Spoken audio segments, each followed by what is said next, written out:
Twinbush Germany, votre fidèle partenaire en matière de levage et d'équipement de garage, avec 12 succursales dans 7 pays.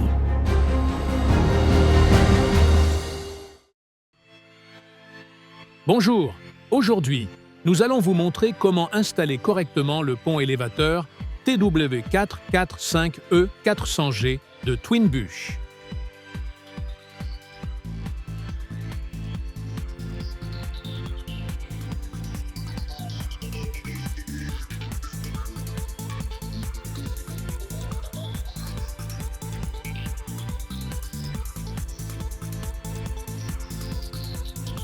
Avant de commencer le montage, veuillez réfléchir à l'emplacement optimal de votre pont élévateur Twinbush. Afin de planifier au mieux l'espace disponible, il est recommandé de tracer d'abord une ligne verticale à partir du mur arrière en prévoyant de l'espace sur le côté gauche pour les manipulations et le travail. Cette ligne de base marque les bords des pieds des colonnes. Le bloc moteur dépassera alors largement de la ligne de base. Il convient d'en tenir compte lors de la planification des issues de secours. Les distances pour les issues de secours autour de la scène dépendent du nombre de personnes susceptibles d'utiliser une issue de secours et sont définies, par exemple, par l'Institut fédéral allemand pour la sécurité et la santé au travail. Dans tous les cas, veuillez prévoir une distance minimale d'1 mètre. Nous traçons d'autres lignes auxiliaires qui permettront d'aligner les bords des pieds des colonnes. Cela permet d'évaluer à l'avance l'emplacement de la scène dans la pièce. Les distances exactes sont indiquées dans le mode d'emploi.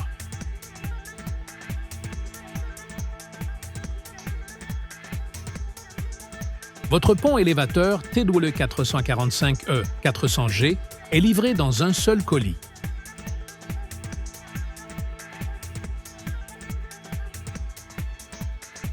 Vous aurez également besoin de 10 litres d'huile hydraulique. Ces éléments sont considérés comme des accessoires et ne sont pas automatiquement inclus dans la livraison. Ils doivent être commandés séparément. Veuillez ouvrir l'emballage à l'aide d'un couteau bien aiguisé et retirer le film plastique. Entre les chemins de roulement se trouvent les colonnes, les traverses et toutes les autres pièces de votre pont élévateur. Retirez délicatement les bandes d'emballage. Attention! Elles sont sous tension.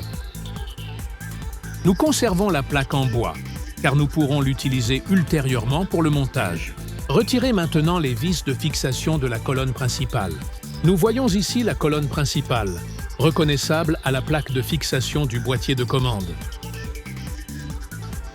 Retirez maintenant la colonne principale, à laquelle seront fixés ultérieurement le boîtier de commande et le bloc moteur. Les traverses, les rampes d'accès et un carton contenant les petites pièces se trouvent entre les chemins de roulement. Veuillez retirer le carton contenant les petites pièces. Veuillez ouvrir le carton et vérifier le contenu.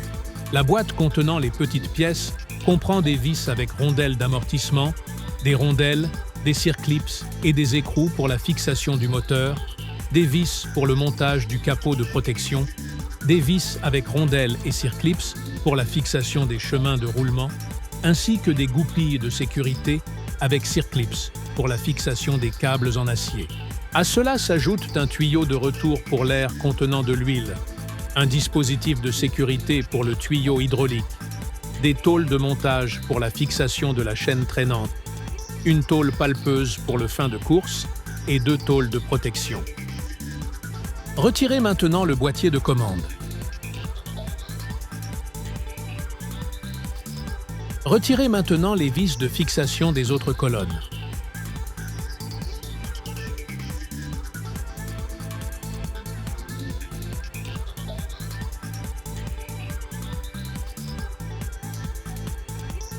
Les autres colonnes peuvent ensuite être retirées. Nous observons ici la chaîne de traînage dans laquelle seront ensuite placés le tuyau d'huile et les câbles.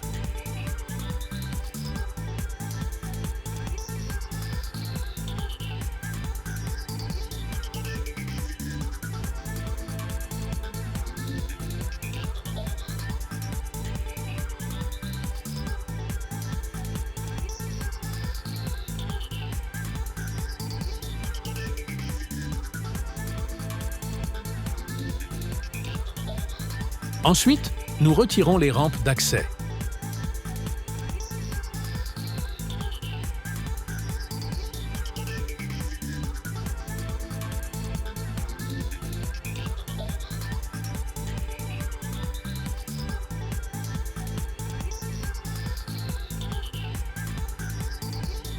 Retirez les échelles à cran.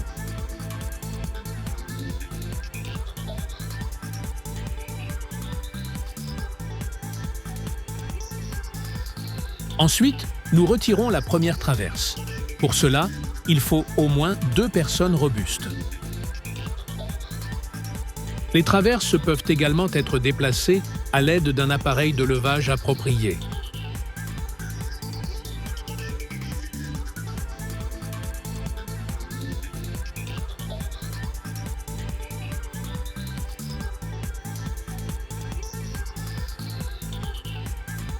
Ensemble, nous avons alors les 4 colonnes, le boîtier de commande, 2 rampes d'accès, 4 échelles à cran et 2 traverses.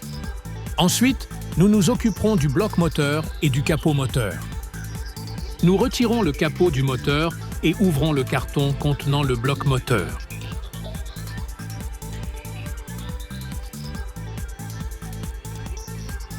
Les instructions se trouvent près du bloc moteur. Avant de poursuivre le montage, veuillez retirer la notice jointe et la lire attentivement avant de commencer l'assemblage.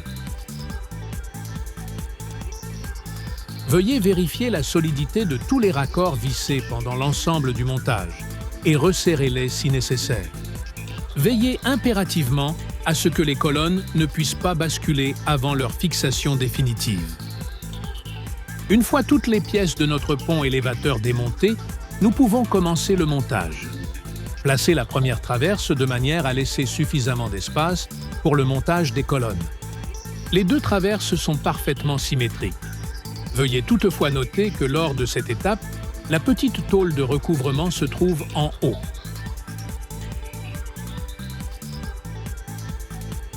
Pour insérer les échelles à cran dans la traverse, il est nécessaire de tirer manuellement les mécanismes de verrouillage situés en haut et en bas de la traverse.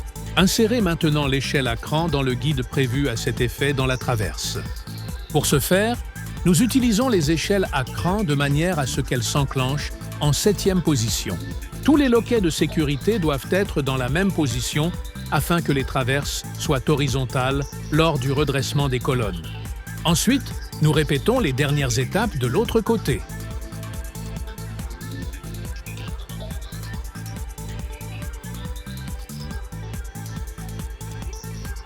Retirez l'écrou et la rondelle des échelles à cran et tournez le 2e écrou un bon peu vers le bas. Nous commençons par insérer les colonnes du côté assistant, où nous avons besoin de l'une des 3 colonnes simples. Pour insérer l'échelle, nous introduisons la tige filetée dans le trou, prévu à cet effet à l'extrémité de la colonne. Remettez ensuite l'écrou et la rondelle d'appui de l'extérieur et serrez l'écrou intérieur.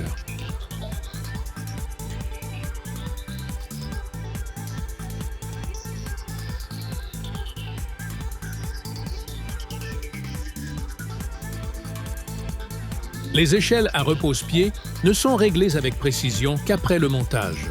Répétez ces étapes de l'autre côté de la traverse. Cette fois-ci, avec la colonne principale, reconnaissable au support du bloc moteur et du boîtier de commande.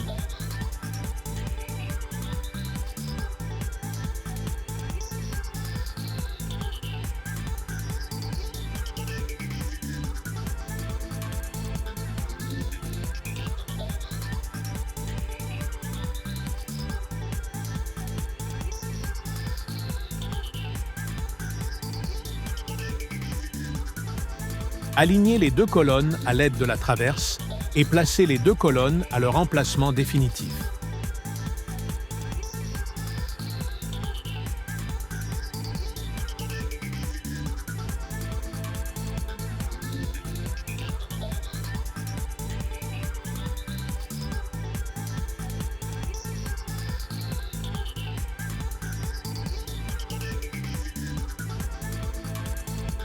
En général, la scène est ancrée au sol à la toute fin du montage, une fois que toutes les tensions ont été éliminées de la structure. Dans notre cas, comme nous disposons déjà d'ancrage pour charges lourdes adaptées provenant d'une scène de construction identique, nous les vissons dès maintenant au sol. Nous vous montrerons à nouveau comment poser un ancrage pour charges lourdes à la fin de la vidéo. Répétez ces étapes de montage avec la deuxième traverse et les 2 colonnes restantes. Veillez impérativement à ce que les colonnes ne puissent pas basculer avant leur fixation définitive. Nous plaçons ensuite la deuxième paire de colonnes à proximité de leur emplacement définitif. Nous n'alignons pas encore les colonnes avec précision, car nous avons besoin d'espace pour aligner les chemins de roulement. Retirez maintenant la tôle de protection intérieure sur la traverse arrière.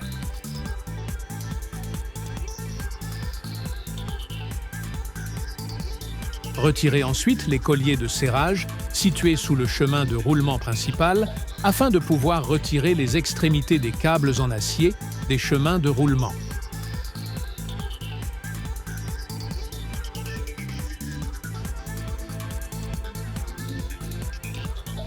Avant d'enfiler les câbles en acier, il est nécessaire de retirer les 2 écrous de la tige filetée.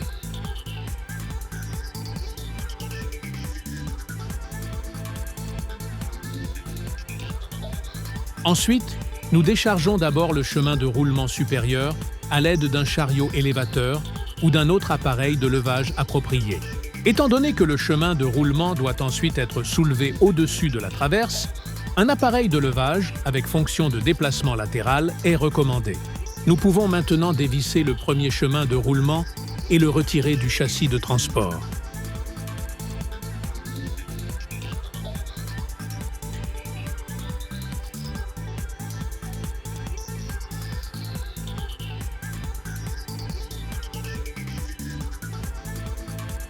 Après avoir desserré les vis, le chemin de roulement peut être retiré avec précaution du châssis de transport. Dans notre cas, la planche en bois placée sur les fourches du chariot élévateur nous permet de déplacer le chemin de roulement sans avoir recours à la fonction de déplacement latéral.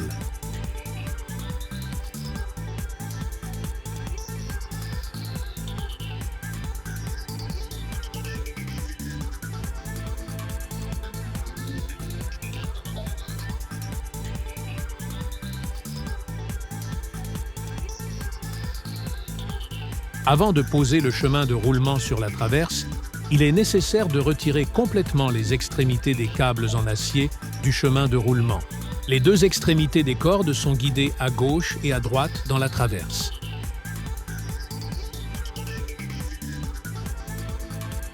Nous observons ici comment la corde devra passer ultérieurement à travers la traverse. Une fois les câbles retirés, le chemin de roulement peut être placé sur la traverse. Ensuite, nous poursuivons le travail sur la partie avant du chemin de roulement.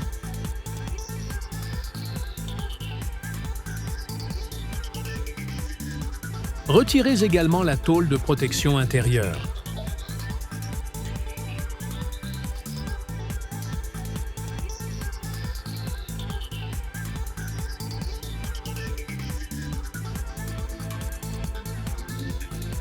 Avant d'assembler la traverse et le chemin de roulement, les câbles en acier doivent également être posés dans la traverse.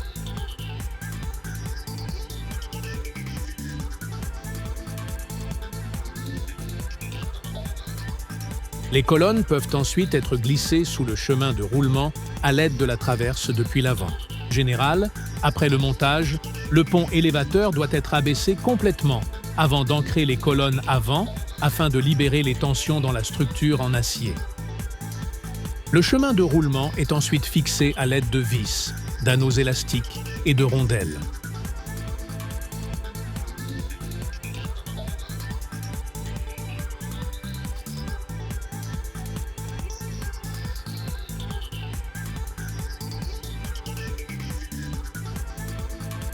À l'arrière, nous insérons d'abord les vis arrière.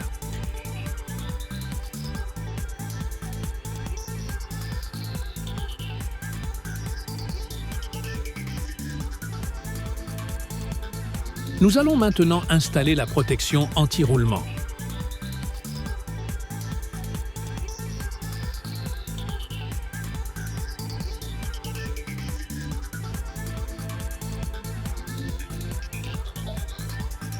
Passons maintenant à l'autre chemin de roulement.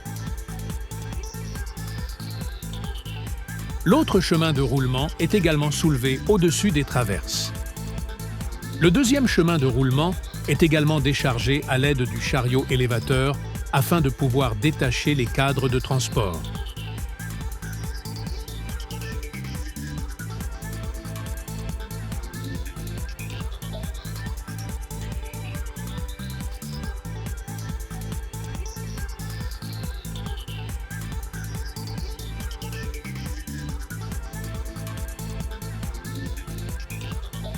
Après avoir desserré le châssis de transport, le chemin de roulement peut être soulevé au-dessus des traverses.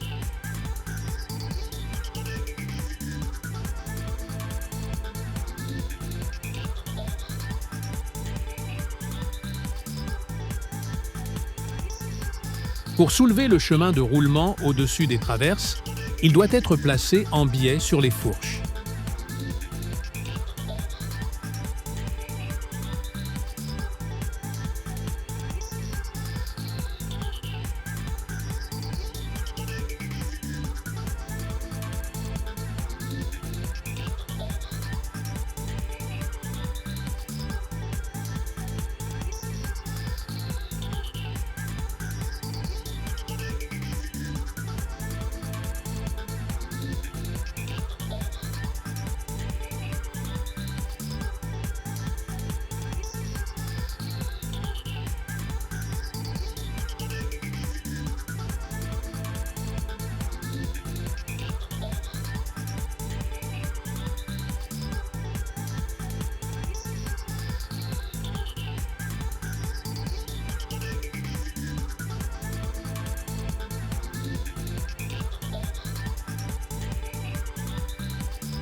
Le chemin de roulement droit peut être monté plus étroit ou plus large, en fonction de la largeur de voie des véhicules qui seront ultérieurement conduits sur la plateforme. Nous le montons ici dans sa version large.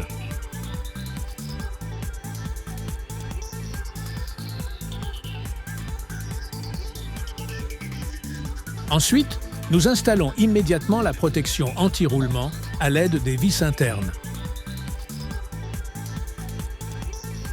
Revenons maintenant aux câbles en acier. Pour poser les câbles en acier, le vérin doit être presque entièrement retiré du piston.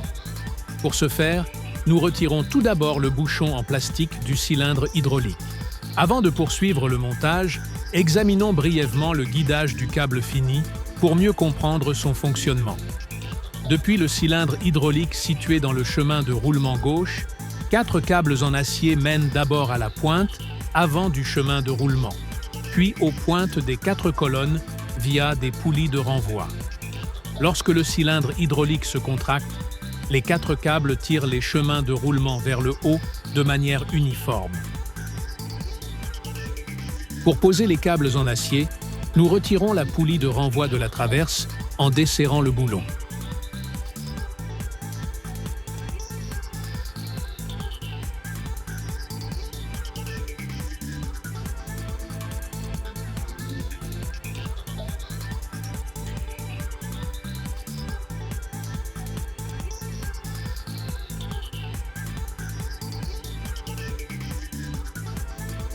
Ensuite, enfilez la corde à travers la traverse et remettez la poulie de renvoi en place.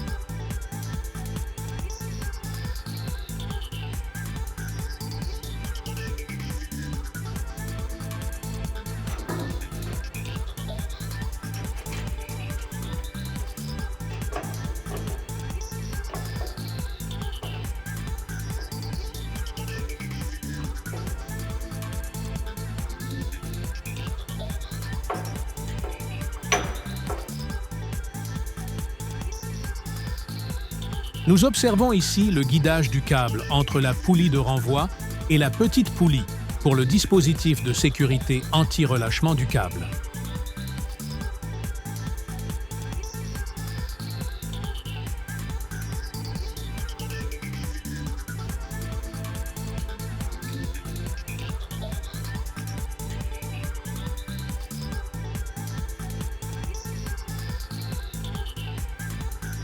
Nous insérons l'extrémité de la corde dans le verrou approprié en veillant à ce que la corde soit parfaitement verticale, puis nous la fixons à l'aide d'un écrou.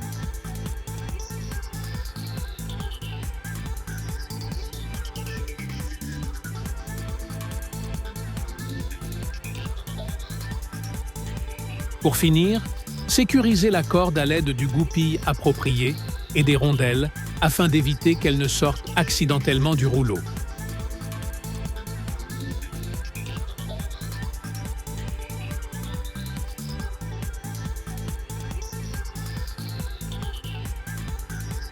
Les autres cordes doivent ensuite être posées de la même manière.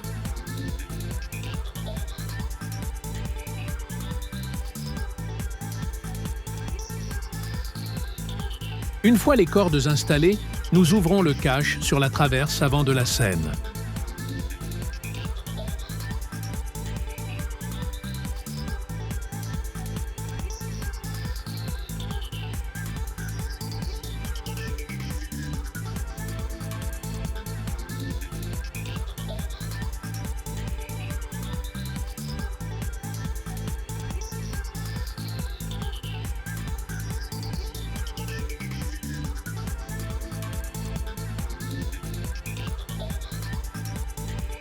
Des câbles préinstallés se trouvent déjà à cet endroit.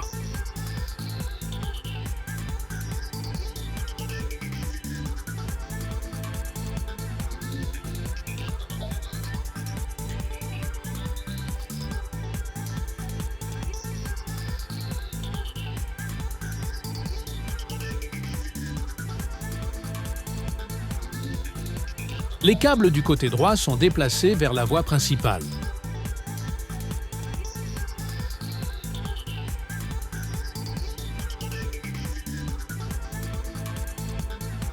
Les extrémités ouvertes des câbles sont ensuite acheminées à travers le trou gauche de la traverse vers la voie principale.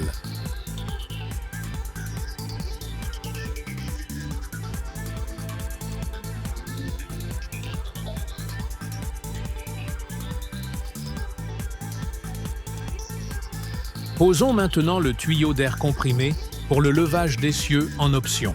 Pour ce faire, nous retirons tout d'abord l'adaptateur afin de pouvoir faire passer le tuyau à travers la traverse. Ensuite, nous faisons passer le tuyau d'air comprimé à travers la traverse jusqu'à l'autre côté du chemin de roulement. L'adaptateur peut alors être remis en place. Le couvercle peut ensuite être remis en place.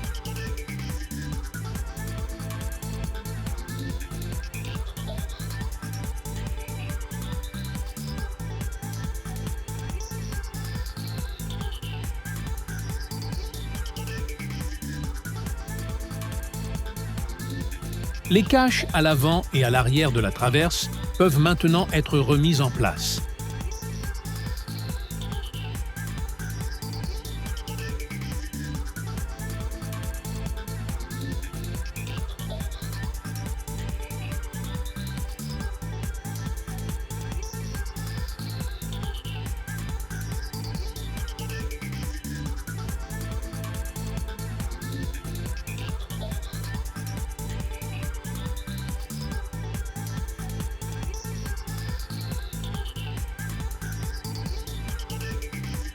Sous le chemin de roulement, les connecteurs sont ensuite reliés entre eux conformément à la lettre.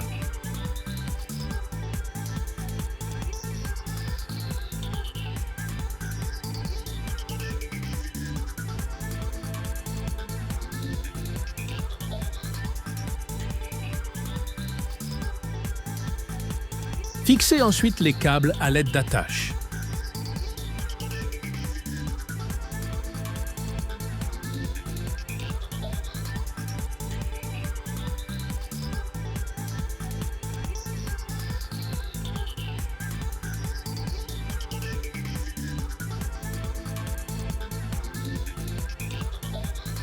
Le câblage est ensuite effectué dans la traverse arrière de la même manière que pour la traverse avant. La seule différence réside dans le fait que les connecteurs ne sont pas directement reliés au raccord situé sous le chemin de roulement. Les câbles provenant des traverses avant et arrière ne sont raccordés qu'ultérieurement aux câbles du boîtier de commande.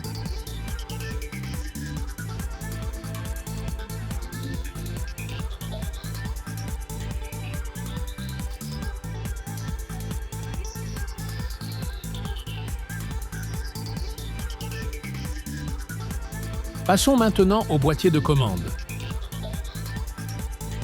Commencez par retirer le paquet contenant les câbles et les interrupteurs de fin de course. Ouvrez les emballages avec précaution.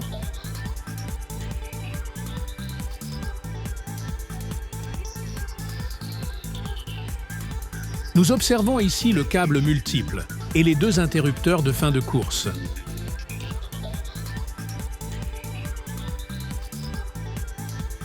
Insérez maintenant les vis du boîtier de commande dans la plaque de fixation de la colonne principale sans les serrer. Ensuite, le boîtier de commande peut être simplement accroché puis vissé.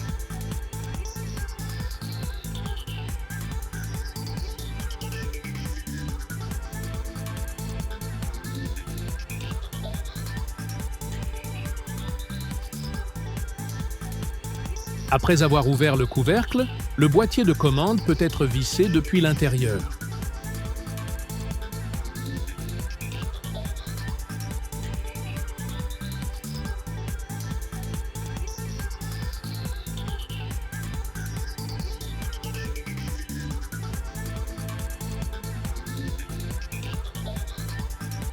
Après avoir serré les vis, le couvercle du boîtier de commande peut être vissé de manière décalée afin de soulager les câbles.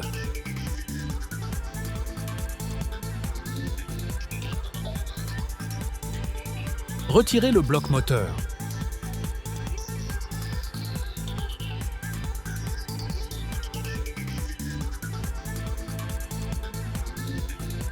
Pour monter le bloc moteur, nous insérons tout d'abord deux vis avec caoutchouc amortisseur, rondelles, circlip et écrou dans les éjecteurs supérieurs.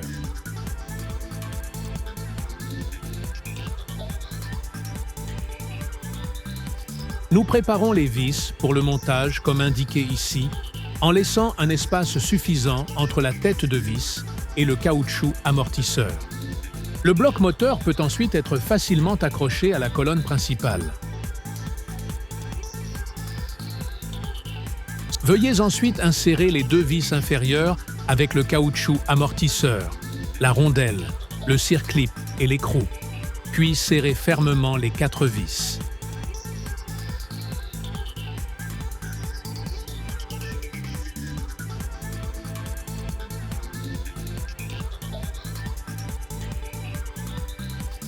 Nous allons maintenant monter le tuyau d'huile. Pour ce faire, retirez d'abord l'adaptateur existant et remplacez-le par l'adaptateur long.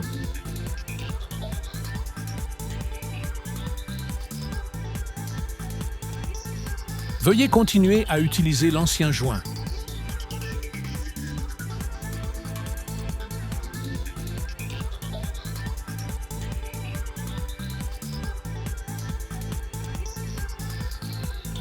Montons maintenant le support pour la chaîne porte-câble sur la colonne principale.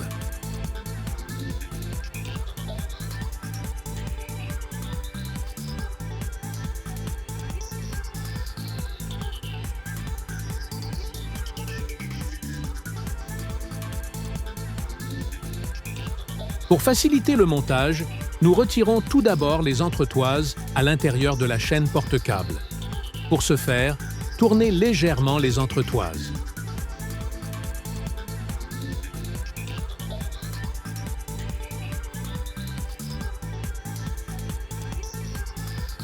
Il est recommandé de laisser une traverse dans la chaîne pour assurer sa stabilité. Fixez ensuite la chaîne d'entraînement sur la colonne principale et vissez-la.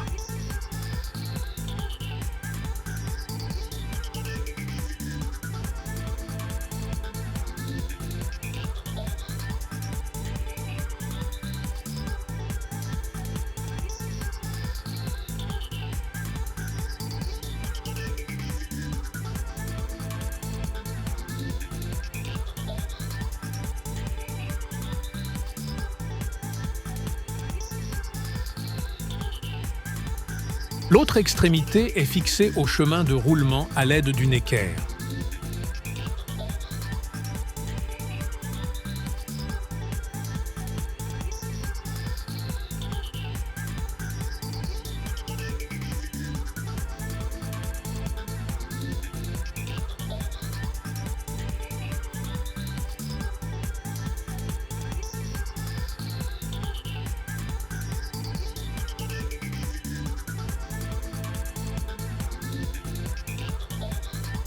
Le tuyau d'air comprimé provenant du chemin de roulement peut ensuite être posé dans la chaîne porte-câble et le multicâble de la chaîne porte-câble dans le chemin de roulement.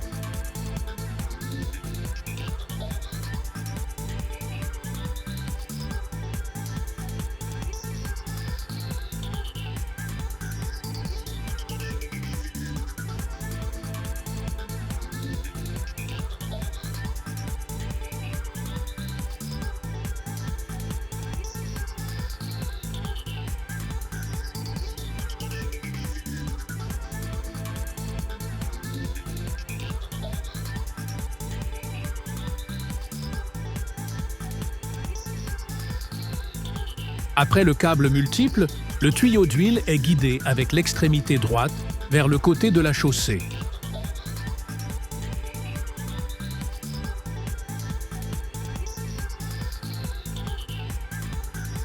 Le tuyau d'huile est ensuite introduit dans la colonne jusqu'à ce qu'il atteigne le raccordement au cylindre hydraulique. Il ne manque plus que le tuyau de purge pour le vérin. Celui-ci doit également être introduit dans le chemin de roulement jusqu'à atteindre le raccordement sur le cylindre.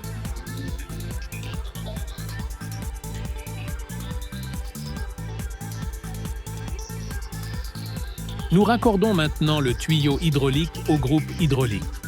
Pour ce faire, nous retirons une seule traverse à l'extérieur de la chaîne d'entraînement afin de pouvoir passer le tuyau. Ensuite, l'extrémité courbée du tuyau hydraulique est fixée à la rallonge du groupe hydraulique à l'aide du dispositif de sécurité.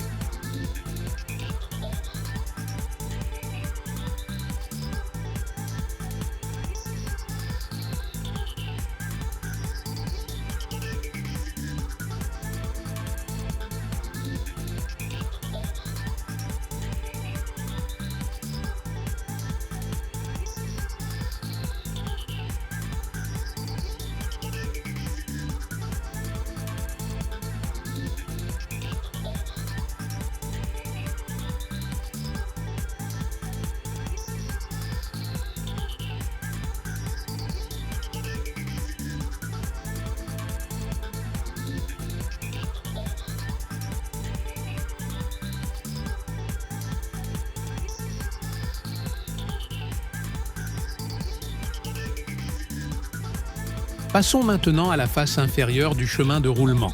Le tuyau hydraulique est acheminé vers l'avant à travers les 3 canaux supérieurs jusqu'au raccord du cylindre.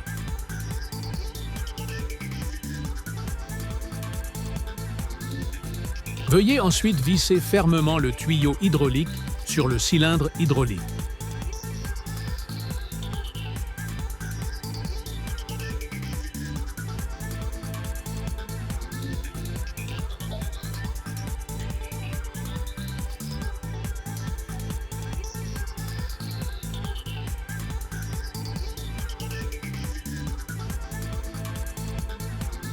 Le tuyau de purge est raccordé à l'autre extrémité du cylindre. Il permet d'évacuer les éventuels résidus d'huile du cylindre vers le réservoir d'huile.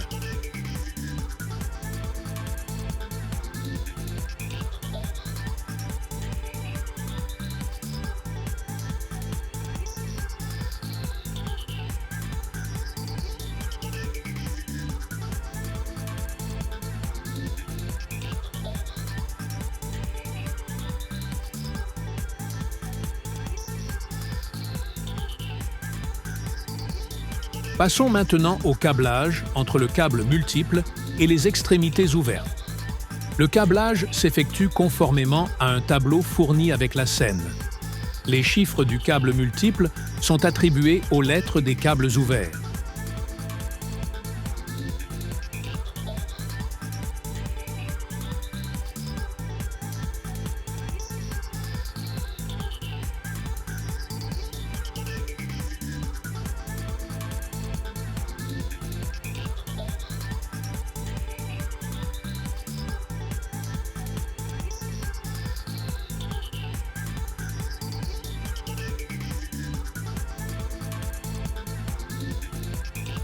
Une fois le raccordement effectué, fixez les câbles à l'aide d'attaches.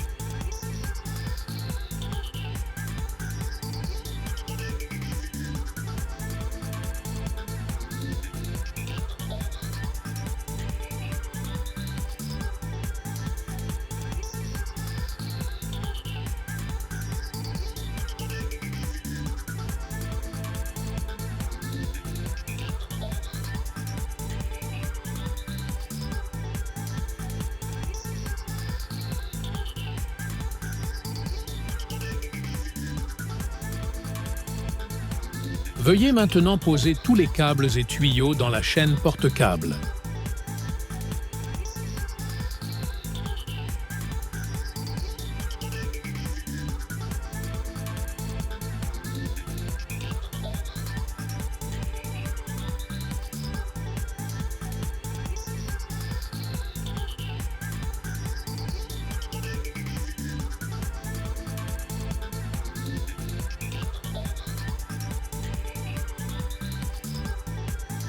Le tuyau de purge est posé avec le tuyau hydraulique jusqu'au groupe hydraulique.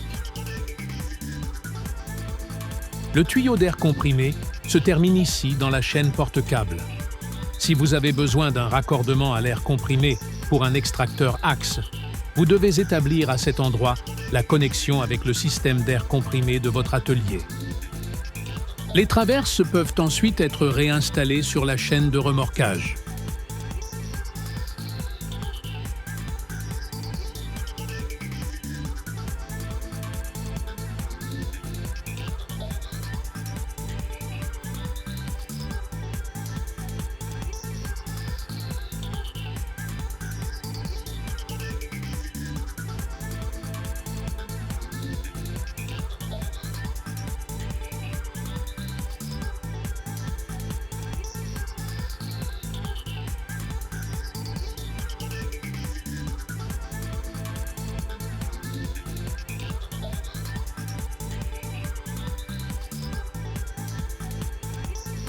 Pour finir, placez le couvercle du côté de la chaussée.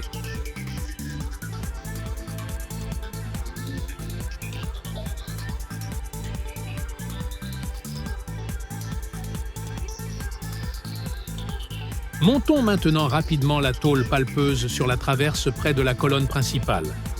La tôle actionne le fin de course lors du levage. Avant le premier levage, il convient de vérifier que la tôle palpeuse touche bien le fin de course.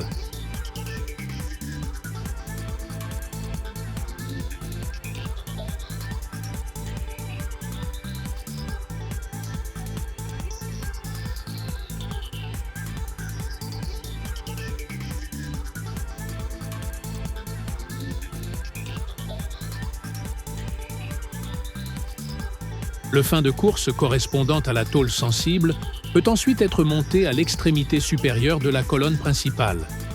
Le câble du fin de course est acheminé vers le bas jusqu'au boîtier de commande à travers le canal prévu à cet effet.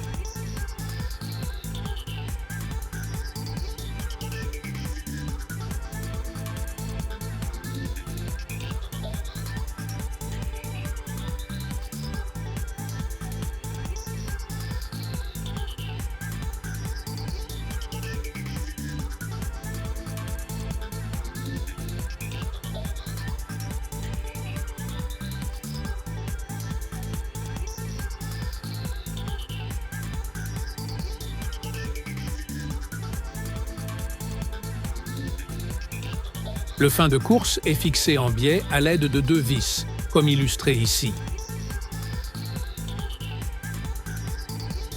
L'extrémité du fin de course est guidée vers le bas dans le boîtier de commande.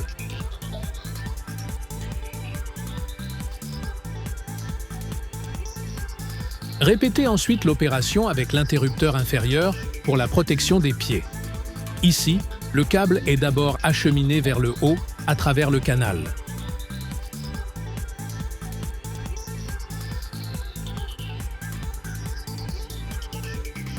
Le contact de fin de course est ensuite vissé verticalement à l'aide de 2 vis. Avant le montage, veuillez vous assurer que le bras de détection est bien à angle droit par rapport à l'interrupteur, comme illustré ici. Les câbles provenant du dispositif de protection des pieds sont également placés dans le boîtier de commande.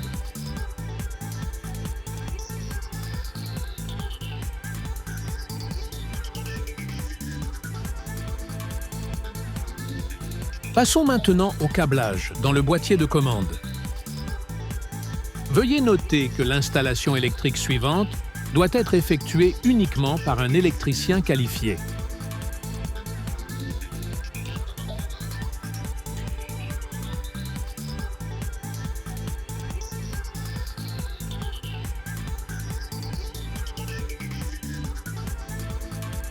Tout d'abord, nous plaçons toutes les extrémités de câbles apparentes à l'intérieur du boîtier de commande.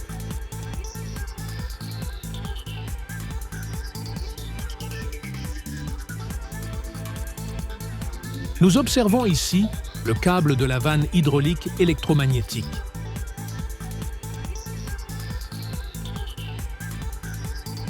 Veuillez ensuite brancher le câble multiple.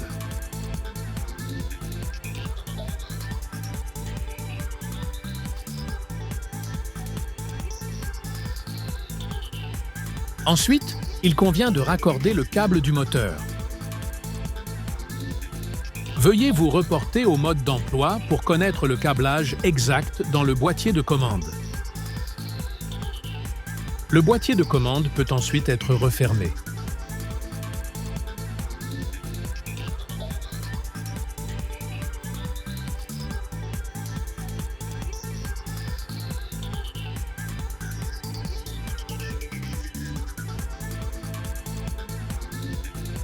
Pour remplir le réservoir d'huile, nous retirons tout d'abord la soupape électromagnétique afin d'avoir plus d'espace. Ensuite, le couvercle du réservoir d'huile peut être dévissé.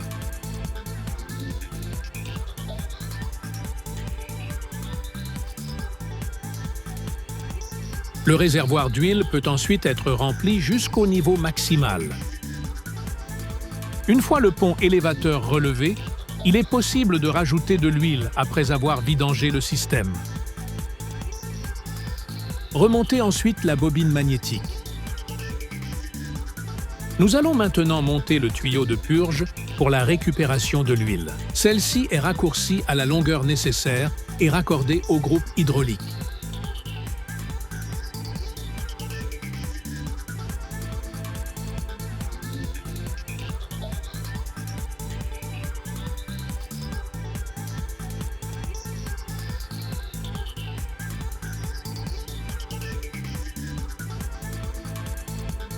Serrez ensuite correctement l'écrou.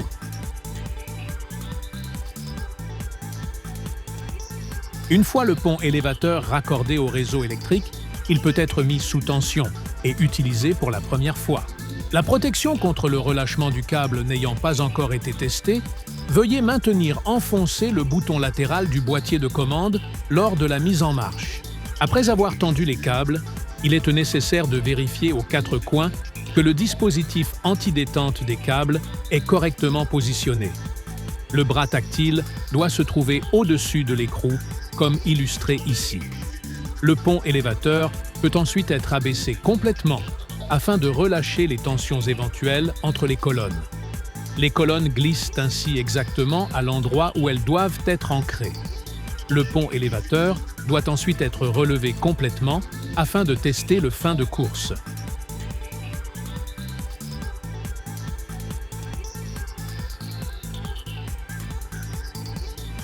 Avant la mise en service, le pont élévateur doit toutefois être ancré au sol à l'aide des ancrages pour charges lourdes fournies.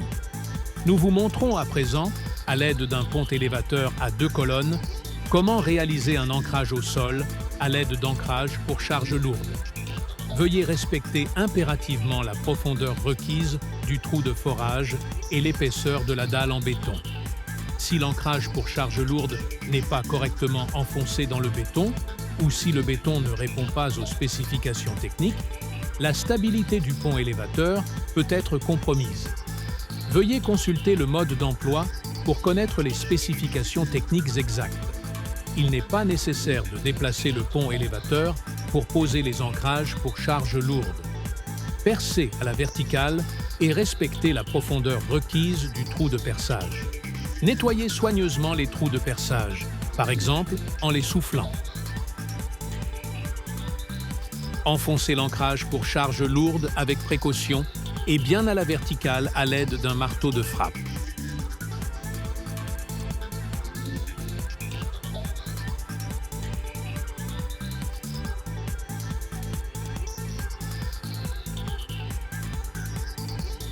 Avant de serrer les écrous, il est nécessaire de vérifier l'alignement vertical des colonnes sur un pont élévateur à colonnes. Si nécessaire, placez des cales sous les colonnes au niveau des ancrages pour charge lourde. Une fois les colonnes alignées, serrez les écrous à l'aide d'une clé dynamométrique au couple indiqué dans les instructions. Ensuite, nous abaissons le pont élévateur à une hauteur de travail basse. Remontez maintenant les capuchons de protection du mécanisme à câble.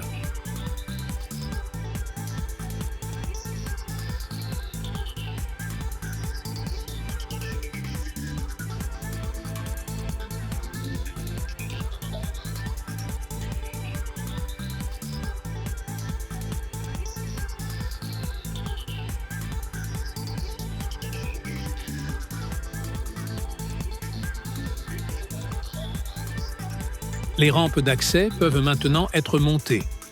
Pour ce faire, retirez la cire-clip du boulon et fixez les rampes d'accès à l'aide du boulon. N'oubliez pas de remettre la cire-clip en place à la fin.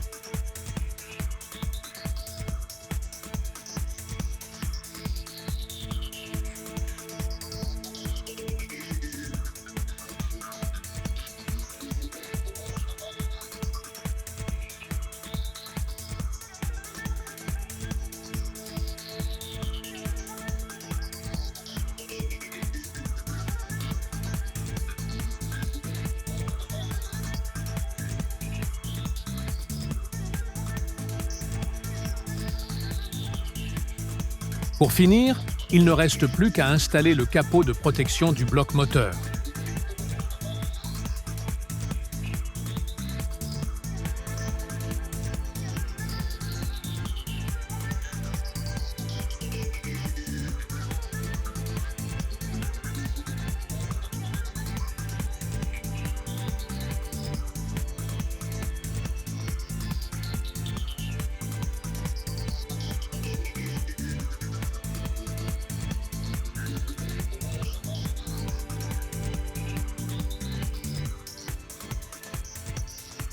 Le montage de votre pont élévateur à 4 colonnes TW445E 400G est maintenant terminé.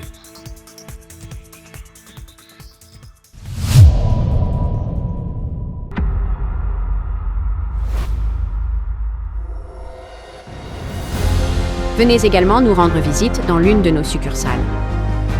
Avec 12 succursales dans 7 pays également près de chez vous. Nous vous proposons des conseils et des démonstrations de produits dans nos salles d'exposition, ainsi que la vente et le service technique également sur place avec notre flotte de services, une logistique de stockage avec un grand stock de produits immédiatement disponibles, un service de pièces de rechange et de réparation, des vidéos de montage avec des instructions étape par étape, ainsi que des nouveautés et des perfectionnements permanents de nos produits. Un seul fournisseur pour les ponts élévateurs, les démontes pneus et les équilibreuses de pneus. 9 fois récompensé comme meilleure marque. Twin Bush, votre fournisseur d'équipements d'atelier automobile compétent.